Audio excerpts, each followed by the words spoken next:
My mother attacked my ex-wife for having 2 miscarriages, causing our divorce and her moving away, but I never stopped loving her, and now 2 years later, I might have a second chance to treat her right. Posted by you/Throwrex husband. I, 28M, used to be married to an amazing woman, 24F. We divorced 2 years ago after dating for 1 year and being married for 3. She was, and still is, the love of my life, and our divorce is my biggest regret. The main reason for our divorce was my mother, who was a nightmare mother-in-law. I foolishly allowed her to interfere in our marriage and mistreat my ex-wife by constantly criticizing her. While I never called my mother to complain about my ex or sided with her against my ex, I should have enforced strict boundaries as soon as I realized she was a problem for us. I did go no contact with my mother twice, during my ex-wife's miscarriages, because I wanted to shield her from additional stress. However, during the second miscarriage, my mother found out about it by reading some texts on my sister's phone. She also discovered through those texts that it was our second miscarriage, and she went ballistic. My mother showed up at our home, and instead of turning her away immediately, I made the mistake of taking her into the living room to try to calm her down and explain things. My ex-wife, who was upstairs resting, was unaware that my mother was there.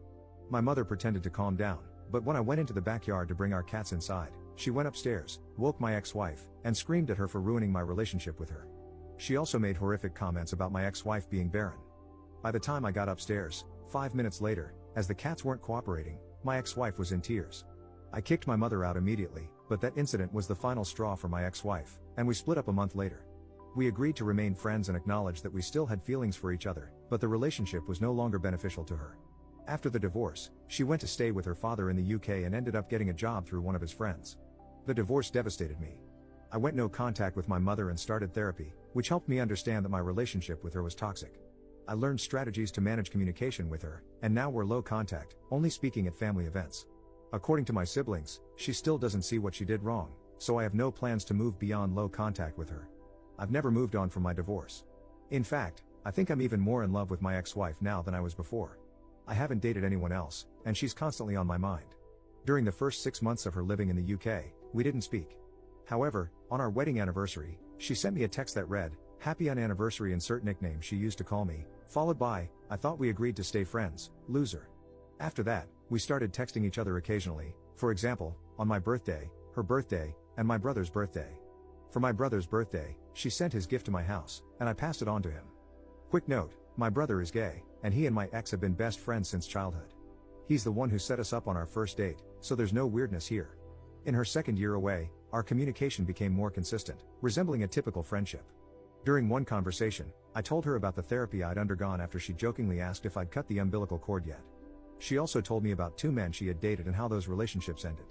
I wasn't weird about it, but it made me realize how much I missed her and how much I still loved her. That night, I couldn't stop thinking about how I had ruined things. I still have our wedding rings and her engagement ring. Due to recent world events, she hasn't been able to visit anyone in the US, but she's moving back in October. I was actually the first person she told. Everyone in our circle is excited, and my brother is organizing a homecoming party for her. The party will likely be hosted at my house, our former marital home, because I'm the only one in the group who lives alone. My brother recently asked me if I'd consider hanging out with her one-on-one after she moves back. I wasn't planning to ask her, but now it's all I can think about. Since they're best friends, I wonder if she might have put him up to it, similar to how she asked him to set us up when we first started dating. I asked my sister for advice, and she said I shouldn't ask her to meet up and should wait for her to take the lead if she wants to. I do think she might still have feelings for me because, during one conversation about one of her breakups, she said, "None of the men over here can handle me like you can." However, her humor is generally flirtatious, so I can't be sure. I'd love an outside perspective. Would asking her out be the right thing to do? Thanks for reading. Edit. You've all convinced me to ask her now instead of waiting until October. It's late here in the UK right now, but I'll call her tomorrow. Thanks for all the encouragement. Edit. I wanted to clarify what I meant by low contact since I know everyone interprets it differently. The low contact I have involves only saying happy birthday to each other in the family group chat. We're never the first to say it to each other, and the conversation doesn't go beyond that point. Whenever she approaches me at family events, which doesn't happen often anymore, she usually asks how I am and for updates on my life. I give her one-word answers and greyrock the rest. My therapist refers to this method as civil no contact, which I think is a more accurate term. She initially freaked out about no contact when my ex-wife first left and regularly blew up my phone. Low contact has been more peaceful. I'm aware this will likely change if my ex-wife and I get back together, and I'll be working with my therapist to create a plan for every possibility. I plan on returning to no contact after the phone call tomorrow, and I want to make it as safe and peaceful as possible. If a tiny bit of conversation is what it takes, I'm willing to do it. Update 1 day later. I asked if she'd like to come out to dinner with me when she gets back. She said yes. She even asked me what took me so long to ask, Lamau. She told me that if I hadn't asked her by the week before her return, she would have asked me out herself, so thank you guys so much for pushing me to call her. I feel like me making the first move is more meaningful, especially since I was the one who ruined our marriage. I'm literally on cloud 11 right now. We're planning to take things slow this time. We got engaged after 6 months the first time around, Lamau. I'm also going to be picking her up from THE airport. Should I bring her flowers? I also spoke to her about my mom. She was aware of the civil no contact arrangement I had, and she said she didn't mind if I kept it, but I made it clear that I don't want to anymore. I've only been tolerating my mom's presence for the sake of my siblings and their children at events, but I've decided to stop attending those events and instead celebrate important occasions with them separately. I'm hoping my nieces and nephews will harass my siblings about me being missing from their birthday parties so much that my siblings uninvite my mom, Lamau. I know I'm their favorite uncle. I apologized to her profusely, but she said she'd hang up if I kept apologizing, so I had to stop. I know this is just the beginning, and more apologies will definitely come as we start unpacking our failed marriage, so I'm trying not to max out her apology acceptance capacity just yet. She's also agreed to start couples counseling with me when she gets back. We even discussed the possibility of moving to the UK if we get married again. She mentioned wanting to stay in the town I'm currently in for the next few years because she's missed her family and friends here a lot. Her maternal family is here, but her paternal family is in the UK. Still, she said that moving back to the UK isn't completely off the table. I told her I'd follow her in a heartbeat, and she called me a nerd, Lamau. Our conversation lasted 2 hours, and she only had to go because she was taking her younger siblings out. Oh, and remember how I suspected my brother was hinting to me about her wanting me back? I was right. She admitted she'd been asking him to drop hints. I saw a comment earlier saying I should have just asked my brother to spell it out, but trust me, he's insanely annoying. I'd have to hold him hostage to get him to say anything. I know there's so much more to discuss in the month before she returns, and I'm putting together a priority list. Dealing with my mom is at the top of it. I told my ex-wife I wanted to sell the house so my mom wouldn't have my address, and I swear she wanted to reach through the screen and choke me. She loves the house and said I can't list it or even talk to a real estate agent until she gets a chance to look around again. Of course, I'm happy to oblige my queen. I also saw comments saying I shouldn't send my mom that email, the one explaining my boundaries and the consequences of breaking them. Since my ex-wife doesn't want to leave this town for the near future, and given how small the town is, it's likely my mom will run into us, either together or separately. I already run into my mom at least once a week, and we just ignore each other. I'd hope she has the decency to keep it that way, but she can't be trusted. If she crosses the line, I'm prepared to take legal action. Any advice on this is welcome. For now, my plan is to attempt total no contact in the month before my ex-wife returns. There are 4 family birthdays coming up, so it's the perfect time. My absence at all 4 events will definitely be noticed, and I'll get to see my mom's reaction. I'm also considering asking my brother and sister to sit her down and tell her not to bother me anymore, that I've decided to go fully no contact. I know some of you are mad at the civil no contact I've been doing, but it's helped me maintain the peace I needed for the past 2 years. However, I understand that everything will be different when my ex-wife is back. Thank you all so much. You're all invited to our second wedding. Edit. She found this post on Best Redditor Updates, Lamau. She called me a total nerd. She also wants me to thank you all for convincing me to call her instead of waiting until October. And she told me to call her my girlfriend instead of my ex-wife, so that's what I'll be using from now on. Edit. I'm fully aware that my mom is racist. By closet racist, I meant someone who's kept it hidden effectively for so long. She's also just a complete weirdo in general, so there are multiple reasons why she doesn't like my girlfriend and my brother's boyfriend beyond race. She hates my girlfriend because of her messed up family background and her miscarriages, in addition to race. She also dislikes my brother's boyfriend for being into motorbikes and smoking pot.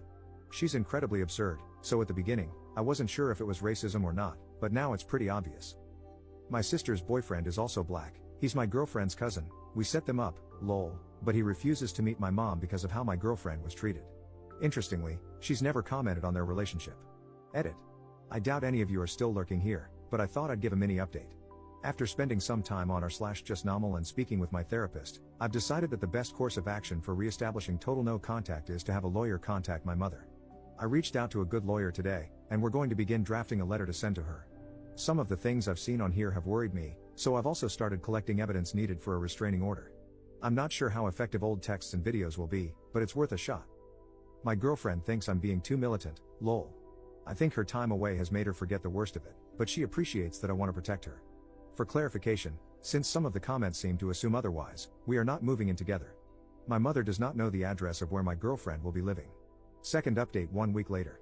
Success. I posted here a while ago asking for advice on keeping my mother away as my ex-wife, now girlfriend, returns to the town we live in. I'll be referring to her as my girlfriend for the rest of the post. I decided the best course of action was to have a lawyer contact my mother. The lawyer sent her a simple letter explaining that he was representing me and advising her to stay away, while also warning that I would take legal action if she didn't comply. The lawyer said he had to provide a reason for the letter, so it briefly mentioned that I had entered a romantic relationship and didn't want her involved due to her past behavior. It did not specify that I had gotten back with my ex-wife. This sparked a whole fight with my parents and older siblings. My dad even showed up at my house to argue with me. He kept going on about how hurt my mother has been during the 2 years I've been mostly no contact with her. There was no mention of what she had done to me and my girlfriend. I like my dad, but he's a complete pushover who does whatever my mother wants. I didn't tell him I was back with my girlfriend, but I did tell him flatly that my mother's insane behavior during my marriage is why I want nothing to do with her now. He pulled the classic "she's your mother, she loves you, and you're really hurting her" argument, but I didn't back down. I explained that because the town we live in is so small and I already run into her regularly, there's a high chance I'd run into her while I'm with my girlfriend. I told him I didn't want her to lose control, so having a lawyer warn her was the best way to avoid escalation. I made it clear that the ball is in her court. If she respects my no contact, then this won't need to go further, and we can all live peaceful lives. Eventually, my dad agreed with me. Before he left, I also told him never to show up at my house unannounced again. He promised to explain the situation to my mother and tell her that if she behaves, I won't take legal action. My older sisters have all called me to insult me, but I sent them the same text telling them to mind their own business, and the harassment stopped. It's been a day since all this happened, and my father said my mother agreed to leave me alone. While I can't completely trust her word, it's a start, especially since last time I tried to establish no contact, she went off the rails. I've already spoken to a realtor about getting my house on the market by mid-October. I'd like to sell it sooner, but my girlfriend wants to have a look around first, so I'm waiting. I plan to move to a neighboring town where I can keep my job, see my friends, and stay in touch with the family members I'm close to. I won't be attending any family events where my mother will be present. Missing my nieces and nephews' birthdays will be tough, but I'll visit separately to give them their gifts. So far, so good, it's been a tentative success. There's still a month before my girlfriend returns, so I have time to handle any issues that might come up before then. To clarify, my girlfriend won't be moving in with me, and my mother doesn't know where she'll be staying. Here's to more successes. Third update 1 month 1 week later. Hello, everyone. Sorry for keeping you all waiting. My girlfriend has been back for a week today, and it's been the best week of my life. I picked her up from the airport last Saturday. I brought her a gigantic bouquet of daffodils, and we both cried, lol. Seeing and hearing her again in person was so surreal because I'm so used to speaking to her over video calls. Her accent has become more British now, and it's so cute. The drive back to our town was challenging because I had to keep my eyes on the road, but I wanted to look at her the entire time. We had the homecoming party at my place, our old marital home, on Sunday, and it was amazing. It felt just like old times when we were still married and hosted our friends. She stayed to help me clean up with my brother and, unfortunately, her older brother too, who does not like me. She wanted to come over and have a look at my house before I put it on the market, and we did that on Tuesday. It was extremely emotional, and we both ended up crying, especially when we got to the master bedroom. When she left, I moved my things into another bedroom, locked up our old shared bedroom, and basically forgot about it. I only went in about once a month to clean it, but other than that, it stayed locked. Our old rings, a few things she had left behind, and some items that were too painful for me to look at, like framed photos we had together, were in there. She ended up taking her old wedding and engagement rings to wear on a necklace, which was really touching because I thought she wanted to completely forget our previous relationship and start fresh. I'm happy to know that she looks back on our past together fondly despite it being a hot mess. Yes, if we do get married again, I will 100% be buying new rings. We've hired a counselor to work through our relationship, and our first appointment is next week, so wish us luck. I also have an appointment to get the house valued next week so I can sell it ASAP. My girlfriend is currently staying with a family member and is apartment hunting, so we also have some appointments next week to look at places for her. The coming week is pretty jam-packed for us. We won't be living together for a while so we can take things slower than we did last time. Last time, we got engaged after 6 months and married 6 months later. During the week she's been back, we've spent a few hours together every day, except when I'm working, apart from Wednesday. I know some of you will probably be wondering about my mother, and I have good news. We live in a small town, so it was 100% likely that my girlfriend would run into her within her first week back. She ran into her on Wednesday, and my mother did not do anything. My girlfriend was out with her younger sister at Starbucks, and my mother noticed her, then turned around and went about her business like a normal person. I will never be open to re-establishing communication with my mother, but it actually looks like she's learned her lesson after 2 years of very low contact. Unfortunately, my lawyer said I probably wouldn't be able to get a restraining order against her, so I seriously hope she continues to behave. According to my siblings and father, she didn't even tell them she had seen my girlfriend. I need to clarify that my mother does not know we are back together, and I'm hoping to move to the next town over to keep it that way. Once again, thank you all for your support and encouragement. I will be eternally grateful that you convinced me to ask her out back then instead of waiting until now. She wants me to thank you all too. You're all awesome. Comment update 4 months later. We moved in together. My girlfriend couldn't find an apartment she liked, so we decided to live together again. Other than that, there are no new developments.